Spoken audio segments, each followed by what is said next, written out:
அனைவருக்கும் வணக்கம். ஆலவாய் அரசி அத்தியாயங்கள் 20 மற்றும் 21. அத்தியாயம் 20. மதுரை அரசி. மங்கம்மாவின் இதயத்தில் ததும்பி நின்ற அன்பின் நடுவே செவிலி கூறிய அந்த காவிய குரல் தலையெடுத்து நின்று சற்று சலனத்தை ஏற்படுத்தியது. அந்த துடிப்புக்கும் ஒரு முடிவு நாள் வந்தது. திருமணம் முடிவடைந்து பஞ்சனி மஞ்சத்தில் பதியுடன் பல்சுவைகளையும் கேட்டறிந்து சுவைத்தறிந்த வேளையிலே பலகனி வழியாக தொலைவில் தெரியும் கம்பீரமான மீனாட்சி அம்மையின் ஆலய கோபுரத்தை கண்டு கையெடுத்து கும்பிடும் பொழுது மெல்ல தன் கணவரை நோக்கி, மதுரையை விட தஞ்சை பெரிய நகரமா என கேட்டாள். மங்கம்மாவின் அழகிய முகத்தை தன் பக்கமாக திருப்பி அவளது விழிகளை தன் வெளிக்கோணத்திற்கு நேர் எதிரே வைத்துக் கொண்டு, கண்ணே, நம் இரு விழிகளில் எது பெரியது என கேட்டார் சொக்கநாதர். முல்லை முட்ட விழுந்தது போல புன்சிரிப்பு என்னும் இதில் விரித்த மங்கம்மா, விழிகளில் பெரியது தங்களுடையதுதான். அந்த விழிகள் விரிந்தால் அதிலே ஒரு பொருள் தெரியும். விழிகள் சிரித்தால் அதில் ஒரு கேள்வி எழும். விழிகளை மூடிக்கொண்டால் தங்கள் சிந்தனை புலப்படும். அதன் மறைவிலே மகத்தான திட்டம் உருவாகும் அறிகுறியும் தெரியும் என்றாள். சொக்கநாதரின் அணைப்பின் அழுத்தத்தில் சிக்கி இன்ப வேதனையடைந்த மங்கம்மாவின் விழிகளை மெல்ல தடவி, மதுரை அரசியே, தஞ்சையும் மதுரையும் எனக்கு இரு கண்கள். தஞ்சைக்கு விரைவிலே செல்வோம் என்றார். தஞ்சையில் பெரிய மண்டபம் இருந்ததாம், பெரிய மாளிகை இருந்ததாமே என கேட்ட மங்கம்மா சொக்கநாதரின் முகத்தில் ஏற்படும் மாறுதலை கணிக்க முயன்றாள். தஞ்சையை பற்றிய முழு செய்தியும் மங்கம்மா அறிந்ததுதான். அதனால் தான் கேட்கிறாள் என யூகித்துக் கொண்ட சொக்கநாதர் மனைவியிடமிருந்து எதையும் மறைத்தோம் என்ற மனக்கசப்பு ஏற்படக்கூடாது என்ற எண்ணத்தில் தலையணையில் மெல்ல சாய்ந்து கொண்டு சிறிது நேரம் கண்களையும் மூடிக்கொண்டு நடந்து போன சம்பவங்களை மனதில் மீண்டும் நினைவுபடுத்திக் கொண்டு பிறகு நிமிர்ந்து அமர்ந்து, என் அன்பை, நம் இருவர் இடையே எவ்வித ஒளிவு மறைவும் இருக்கக்கூடாது. உன்னை காணும் வரையில் என் இதயம் வேதனை நிறைந்த பீடமாக இருந்தது. இதய பீடத்தில் யாரும் அமராமல் சூன்யம் நிறைந்து விடுமோ என நான் அஞ்சினேன். அதுபோல அஞ்சினர் மந்திரி பிரதானிகளும். மதுரை நாட்டுக்கே அதனால் மகத்தான இடர் ஏற்படும் என அனைவருமே அஞ்சினர். மாற்ற முடியாத முடிவு என்ற உறுதியில் இருந்தவனை உனது சந்திப்பு ஒன்றே மாற்றியது. என் மனத்தில் ஏற்பட்ட துயரத்தின் பின்னணியில் ஒரு பெரும் சம்பவமே உள்ளது என சொக்கநாதர் கூறும் பொழுது மங்கம்மா அவரது பரந்த மார்பினை மெல்ல தடவியவாறு, மகத்தான காவியம் என கூறுகிறார்களே, அந்த காவியத்தை நான் கேட்கலாமா என்றாள். சொக்கநாதரின் புருவம் சுருங்கியது. மங்கம்மா முழு சம்பவத்தையும் அறிந்திருக்கிறாள். எதையும் மறைத்து பலனில்லை என்ற முடிவிற்கு வந்தார். மங்கம்மா, அந்த காவியத்தை உன்னிடம் கூறியவர்கள் எவ்வாறு கூறினார்களோ எனக்கு தெரியாது. ஆனால் நான் இப்பொழுது சொல்ல போவதை நீ கவனமாக கேட்க வேண்டும். அதன் பிறகு என் மனநிலையை நீ முடிவு செய்து கொள்வாய் என்றார். பெருமூச்சு விட்டு நிமிர்ந்து உட்கார்ந்தாள் மங்கம்மா. சொக்கநாதர் கண்களை மூடிக்கொண்டார். அவரது மனம் பல ஆண்டுகள் பின்னோக்கி சென்றது. தஞ்சை இளவரசி மோகனாங்கியை அவளது கன்னி மடத்தில் யாரும் அறியா வண்ணம் சந்தித்து அங்கிருந்து தப்பி மதுரை வந்த சம்பவத்தை நினைவுபடுத்திக் கொண்டார் சொக்கநாதர். அதன் பிறகு நடந்த ஒவ்வொரு சிறு சம்பவத்தையும் நினைவுபடுத்திக் கொள்ள முயன்றார் சொக்கநாதர். தஞ்சையில் இருந்து மதுரைக்கு சொக்கநாத நாயகர் அவ்வளவு விரைவில் திரும்பி வந்துவிடுவார் என பிரதானியும் மற்றும் மந்திரி மண்டலத்தாரும் எதிர்பார்க்கவில்லை. அவர் மாறுவேடம் பூண்டு தஞ்சைக்கு போகும்போது அவரை தடுக்க எண்ணியும் அவர்களால் முடியவில்லை. அரசருக்கு ஏதாவது தீங்கு ஏற்பட்டுவிடப் போகிறதே என மன்னர் அறியாவண்ணம் பலரை வெவ்வேறு உருவில் அவருக்கு துணையாக அனுப்பியிருந்தார் பிரதானி. ஆனால் அவர்கள் கூட அறியாமல் சொக்கநாதர் மதுரைக்கு திரும்பிவிட்டார். திரும்பி வரும் பொழுது சொக்கநாதர் உள்ளத்தில் உவகை ததும்பி இருந்தாலும் கூட அதே போல் ஒரு வஞ்சினமும் சூழ்ந்திருந்தது. எப்படியாவது மோகனாங்கியை தஞ்சையில் இருந்து அழைத்து வந்து விட வேண்டும் என்ற துடிப்பு அவரிடம் நிறையவே இருந்தது. ஒவ்வொரு க்ஷணமும் அவளுடனே இருக்க வேண்டும் என்னும் அந்தரங்க ஆசையானது அவரது மற்ற எண்ணங்களை துரிதப்படுத்தி இயங்கச் செய்தது. மோகனாங்கியின் உள்ளத்தை அவர் அறிந்து விட்டார். ஆனால் அவளது பெற்றோர்கள் ஒரு நாளும் தனக்கு மனம் புரிந்து கொடுக்க சம்மதிக்க மாட்டார்கள் என்பது அவருக்கு புரிந்துவிட்டது. என்றாலும் கூட முறைப்படி பெண் கேட்டு தூது அனுப்புவதுதான் சிறந்தது என்ற எண்ணத்தில் அவர் மதுரையை வந்து அடைந்த உடனேயே பிரதானியை அழைத்து வருமாறு சொல்லி அனுப்பினார். அரசர் அழைத்தவுடன் விரைந்து வந்த பிரதானியும் மன்னர் என்ன சொல்ல போகிறாரோ என அவரது முகத்தையே பார்த்து கொண்டிருந்தார். இன்னும் முதிராத முகம், அனுபவ ரேகைகள் இன்னும் படராத முகம். ஆனால் அந்த கண்களில் உள்ள கூர்மையும் துடிக்கும் உதடுகளில் எவ்வளவோ கட்டளை பிறக்க வேண்டிய மறைந்திருக்கும் ஆற்றலும் பிரதானியை ஒரு கணம் திகைக்க வைத்தன. தஞ்சை போய் வந்த செய்தி என்ன ஆகியது என இவர் கேட்பதற்கு முன்பாகவே சொக்கநாதர் புன்சிரிப்புடன் அவரை நோக்கி, நாளை நீங்கள் தஞ்சைக்கு பயணம் செல்கிறீர்கள் என்றார். ஏன் என கேட்பது முறையல்ல. ஆதலால் பிரதானி அப்படி எதுவும் கேட்காமல் மன்னரின் முகத்தையே ஏறிட்டு பார்த்தார். தக்க மரியாதையுடன் தஞ்சை மன்னரை நீங்கள் சென்று காண வேண்டும் என ஆரம்பித்த அரசருடைய வார்த்தையில் ததும்பி நிற்கும் ஆர்வத்தை முழுவதுமாக அறிந்து கொள்ளாத பிரதானி, தக்க மரியாதையுடன் என்றால் நீங்கள் சொல்வதை நான் சிலேடையாக எடுத்துக் கொள்ளலாமா? 4 வகை சைன்யங்களுடனும் படைக்கலங்களுடனும் செல்லட்டுமா என உதட்டில் விஷம சிரிப்பு ததும்ப கேட்டார். அதற்கும் ஒருவேளை பிறகு சந்தர்ப்பம் நேரலாம்.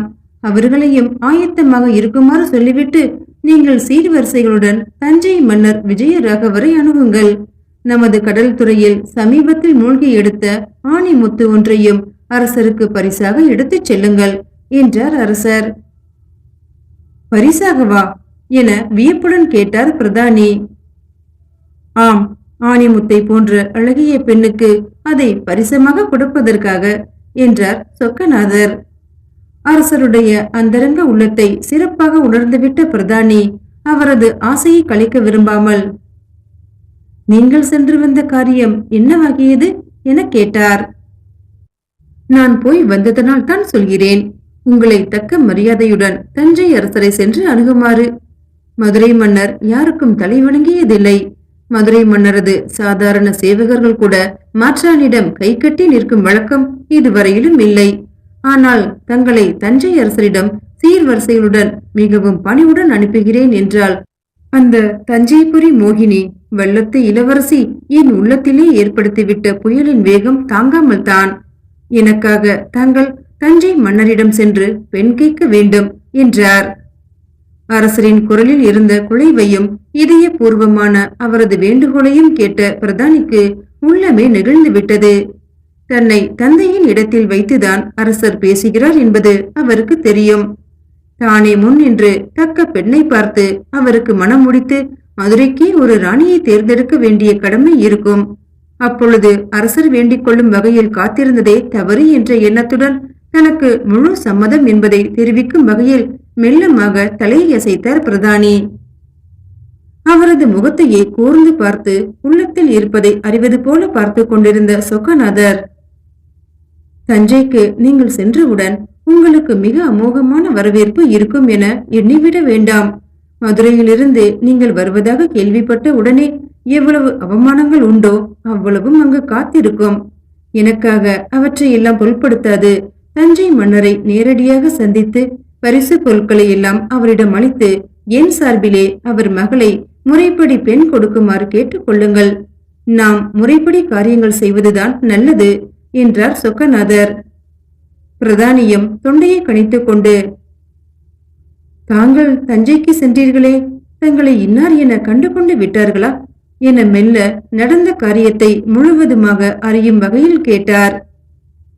மதுரை மன்னர் நடந்தது நடந்தபடியே எல்லாவற்றையும் கூறி, நான் அதிக நேரம் தஞ்சையில் இளவரசியுடன் தங்கியிருக்க முடியவில்லை. அவள் ஆசையை மட்டும் நான் ஒரே நொடியில் அறிந்தேனே என்று எனது இதய எண்ணங்களை இளவரசியிடம் தெரிவிக்க முடியாமல் போய்விட்டது. ஆனால் சந்தித்த அந்த ஒரு கண நேரமும் எனது இதயத்தில் எவ்வளவோ மாறுதல்களை ஏற்படுத்தி விட்டன. ஒரு கணம் கூட அவள் இன்றி நான் இருக்க முடியாது என்னும் ஒரு பெரும் ஆர்வத்தை தூண்டிவிட்டது. தஞ்சை மன்னரும் தன் பெண்ணுக்கு வரன் மதுரையில் இருக்கிறார் என்பதை மறந்து போய் வேறு இடம் தேட முனைந்திருக்கலாம். ஆனால் ஏனோ அவருக்கு நான் கண்ணில் படவில்லை. நாங்கள் அனைவரும் ஒரே தேசம்தான். ஆதியில் விஜயநகரிலிருந்து வந்த 2 மரபுகளும் வெவ்வேறு ஊரிலே ஆட்சி புரிய தொடங்கியதால் வெவ்வேறு குலத்தவராகவும் மதத்தினராகவும் ஆகிவிடுவோம் என சொல்லிவிட முடியுமா என்ன? அதனால் நெருங்கிய கிளை மரபினரான நாங்கள் ஒருவருக்கு ஒருவர் பெண் கொடுத்து பெண் வாங்குவது எவ்வளவு பொருத்தமானது? அது ஏன் விஜயராகவர் உணரவில்லை என்பது எனக்கு தெரியவில்லை. தஞ்சையிலே கோலாகலமாக பெரும் விழா இந்த நேரத்தில் நடந்து முடிந்திருக்கும். பல நாடுகளிலிருந்து அரச பிரதானிகளும் கலைஞர்களும் அங்கே கூடியிருந்தனர். ஆனால் நமக்கு மட்டுமே அங்கே அழைப்பு கிடையாது. இவையெல்லாம் கூட அவமரியாதையின் சின்னம்தான் என்றாலும் தஞ்சையிலே தேவதை போல அந்த புறத்தில் ஒயிலாக உலவி வரும் அந்த இளமானை நான் முதலில் சித்திர வடிவில் கண்டதிலிருந்து சிங்கார வடிவில் நேரிடையே கண்ட பிறகும் என்னால் ஒரு கணமும் அவளை அடையாமல் இருக்க முடியாது. அந்த உறுதிக்கு நான் வந்து விட்டேன். இப்பொழுது நாம் செய்யக்கூடியது ஒன்றுதான். பெண் கேட்டு தஞ்சைக்கு செல்வது ஒன்றுதான். தங்களுக்கு உள்ள சிரமங்களையோ ஏற்பட போகும் தொல்லைகளையோ பொருட்படுத்தாமல் செல்வீர்கள் என நான் எண்ணுகிறேன் என சொக்கநாதர் கூறியவுடனே பிரதானியின் கண்கள் கலங்கிவிட்டன. மறு பேச்சு பேசாமல் தஞ்சைக்கு புறப்படுவதற்கு ஆயத்தமானார். அவர் சிறிது நேரம் கழித்து வேண்டிய ஏற்பாடுகளை எல்லாம் செய்து கொண்டு மன்னரிடம் விடைபெறுவதற்காக வந்தபோது தஞ்சையிலிருந்து வந்த ஒற்றன் ஒருவன் கொண்டு வந்த செய்தி மன்னருடைய கலக்கத்தை மேலும் அதிகப்படுத்தியது.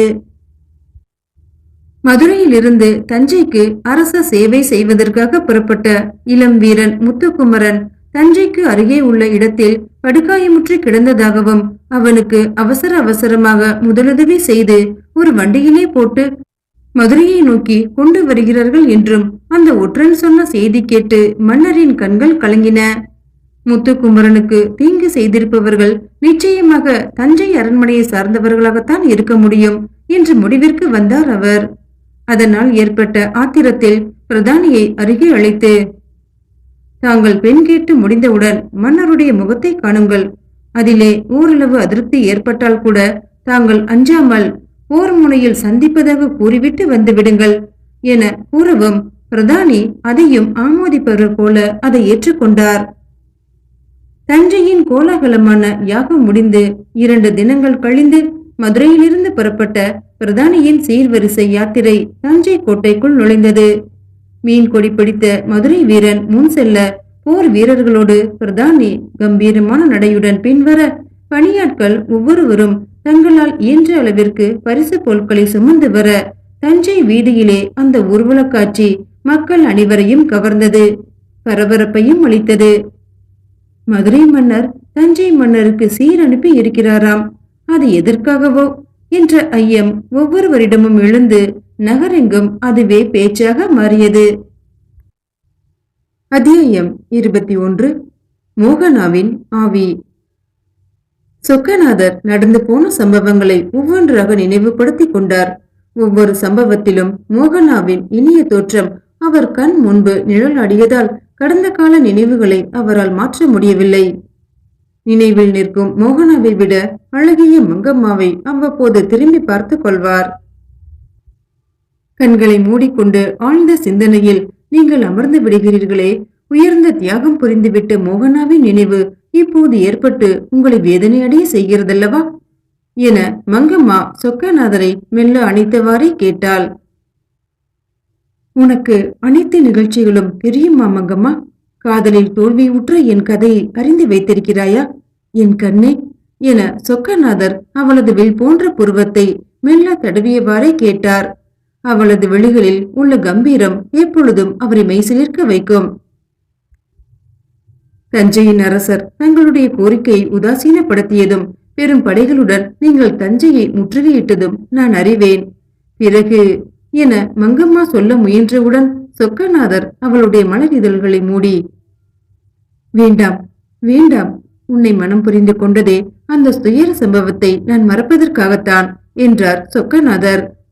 மங்கம்மா அதை கேட்டு மிக பெருமிதம் அடைந்தாள். தன்னால் சொக்கநாதரின் வாழ்வில் புது மலர்ச்சி ஏற்பட்டது என்றால் வாழ்நாளில் தனக்கு சிறந்த இடம் இருக்கும் என்பதில் ஐயமில்லை என்பதை அவள் உறுதிப்படுத்தி கொண்டாள்.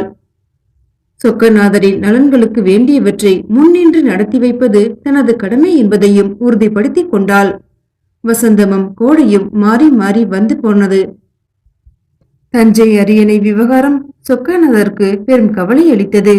அழகிரிக்காக செவிலியின் வற்புறுத்தல் அதிகரித்தது.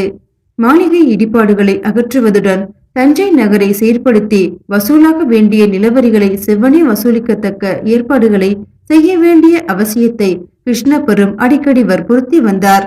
அதற்காக தஞ்சைக்கு செல்ல வேண்டிய கட்டாயமும் ஏற்பட்டது. மங்கம்மாளும் அரசருடன் தஞ்சை வருவதற்கு ஆவல்தான். ஆனால் அவளது உடல்நிலை அதற்கு இடம் கொடுக்கவில்லை. அடுத்த வாரிசை நியமிக்க இறைவன் அவளுக்கு உத்தரவிட்டு விட்டான். பிறப்பது பட்டம் ஏறத்தக்க சுந்தரனாக இருக்க வேண்டும் என சொக்கநாதரும் மங்கம்மாவும் மீனாட்சி சுந்தரேஸ்வரரை ஒவ்வொரு நாளும் வேண்டிக் கொண்டனர். தஞ்சைக்கு வழிகூட்டி அனுப்பிய மங்கம்மாளை மெல்லிய நகை சிறு உதடுகளில் மின்ன, இன்னும் மோகனா தஞ்சை மாளிகையில் உலாவிக் கொண்டிருப்பதாக நினைத்து அங்கேயே இருந்து விடாதீர்கள் என்றாள். சொக்கநாதர் செல்லமாக அவளது கன்னத்தை தட்டி, அந்த மோகனாதான் மறுபிறப்பு எடுத்து இதோ வந்துவிட்டாளே என சொன்னாலும் அவர் உள்ளத்தே மோகனாவின் நினைவு மீண்டும் எழுந்தது. தஞ்சையில் மன்னருக்கு விசேஷமான இருப்பிடம் ஏற்பாடு செய்யப்பட்டிருந்தது. பல ஆண்டுகளுக்கு பிறகு மதுரை மன்னர் அரசரான பிறகு முதன்முறையாக தஞ்சை வருகிறார் என்பதனால் மக்கள் ஒளி விழுந்திருந்த நகரத்திற்கு புது சோபை அளிக்க முயன்றனர். நகரத்து வணிகர்களும் நிலக்கிழார்களும் பிரமுகர்களும் மன்னரை காண வாய்ப்பை எதிர்பார்த்து நின்றனர். நகரத்தை பொலிவுபடுத்த வேண்டிய அவசியத்தையும் வற்புறுத்தினர். தடியெடுத்தவன் தண்டல்காரன் என்ற நிலை உருவாவதையும் கள்ளர்கள் கும்பல் அதிகரிப்பதையும் எடுத்து காட்டினர். அண்டையில் உள்ள செஞ்சி நாடும் சேதுபதி நாடும் மெல்ல மெல்ல தம் படைகளை பெருக்கி வருவதை எடுத்து காட்டினர். நாகைப்பட்டினத்து துறையில் கப்பல்களில் வருகை குறைந்து வருவதால் நாட்டின் பொருளாதாரம் சீர்கேடுற்று வருவதையும் வணிகர்கள் எடுத்து காட்டினர். இவர்கள் அனைவரும் சென்ற பிறகு அழகிரி தனியே மன்னரை சந்தித்தான். சிறிது நேரம் அங்கே மௌனம் நிலவியது. சொக்கநாதர் விழியால் அழகிரியை அளக்க முயன்றார். மன்னரது காந்த கண்களுக்கு ஈடு கொடுக்க முடியாத அழகிரி தலையை நிமிராததால் அவனது முக சலனத்தை சொக்கநாதரால் உணர முடியவில்லை. அழகிரி, தஞ்சையில் செய்ய வேண்டிய பணிகள் ஏராளமாக உள்ளன. உனக்கு ஒரு சோதனை என தொடங்கினார் சொக்கநாதர். நிமிர்ந்து உட்கார்ந்து கொண்டான் அழகிரி. இன்னும் சோதனையா என்ற கேள்வி அவன் உள்ளத்தில் எழுந்தது. தஞ்சையின் சிற்றரசராக உனக்கு முடிசூட்டப் போகிறேன். 6 மாத அவகாசம் கொடுப்பேன். தஞ்சை நகரை சீர்திருத்தம் செய்ய வேண்டும். வரி நிலுவைகளை வசூலிக்க வேண்டும். நகரை சுற்றி மறைந்து வாழும் கள்ளர்கள் கோஷ்டியை ஒடுக்க வேண்டும். இவற்றை அனைத்தையுமே நீ நிறைவேற்றினால் தஞ்சை மன்னராக பூரண சுதந்திரம் உனக்கு அளித்து விடுகிறேன் என்ற சொக்கநாதரது சொற்கள் அழகிரியை மெய்சிலிர்க்க வைத்தன. மதுரை பிரதிநிதி என்ற பட்டத்திற்கு உயர்ந்திருக்கிறோம். ஆனால் அரசராக்குவதற்கு ஓர் நிபந்தனை போட்டிருக்கிறாரே, அதை நம்மால் நிறைவேற்ற முடியுமா? அரசராவோமா என்ற எண்ணங்கள் ஒன்றின் பின் ஒன்றாக எழுந்தன. என்ன யோசிக்கிறாய் அழகிரி என்ற குரல் சொக்கநாதரிடமிருந்து எழுந்தவுடனே மீண்டும் நிமிர்ந்து அமர்ந்தான். அவனை மேலும் நிமிர வைத்தன வெங்கண்ணாவின் யோசனைகள். மன்னர் கூறியவற்றை வெங்கண்ணாவிடம் கூறிய பொழுது அவர் சிறிது நேரம் யோசித்தார். பிறகு, அழகிரி, 6 மாதம் என்ன, அடுத்த மாதமே நீ தஞ்சையின் பரிபூரண சுதந்திர மன்னன் என்றார். அது எப்படி என வியப்புடன் கேட்டான் அழகிரி. நாளைக்கு மாளிகை இடிபாடுகளை மன்னர் காண வருகிறார் அல்லவா? ஆமாம். அப்போது அவருக்கு மோகனாவின் நினைவு ஏற்படும் அல்லவா? நிச்சயமாக. மண்ணோடு மண்ணாக அவள் எங்கோ புதிந்திருப்பாள் என தேடுவார். அவளது ஆவி உலாவிக் கொண்டிருக்கும் என நம்பி அந்த ஆவியை காண முயல்வார். ஆம், ஆவியை காண முயல்வார். நாம் அந்த ஆவியை கொண்டு நிறுத்த வேண்டும். என்ன, ஆவியை நிறுத்துவதா? ஆவிக்கு எங்கே போவது? என் ஆவி அதற்குள் போய்விடுமே. வேடிக்கை பேச்சு வேண்டாம். நாளை நீ மன்னரை மாளிகை மேட்டிற்கு அழைத்து வரும் பொழுது உயர்ந்த தூண்களுடன் நின்று கொண்டிருக்கும் அந்த புற இடிபாடுகளின் வழியே வரும் பொழுது ஓர் திருப்பத்தில் மோகனாவின் ஆவி மெல்ல நடந்து வரும். மன்னர் அதை கண்டு திடுக்கிடுவார். ஆனால் நீ பயந்து நடுங்கி விடாதே என வெங்கண்ணா கூறும் பொழுது அழகிரியின் மெய் சிலிர்த்தது. மோகனாவின் ஆவியா என எண்ணும் பொழுதே ஒருவித பரபரப்பு ஏற்பட்டது. மீண்டும் அடுத்த அத்தியாயத்தில் சந்திக்கலாம். நன்றி.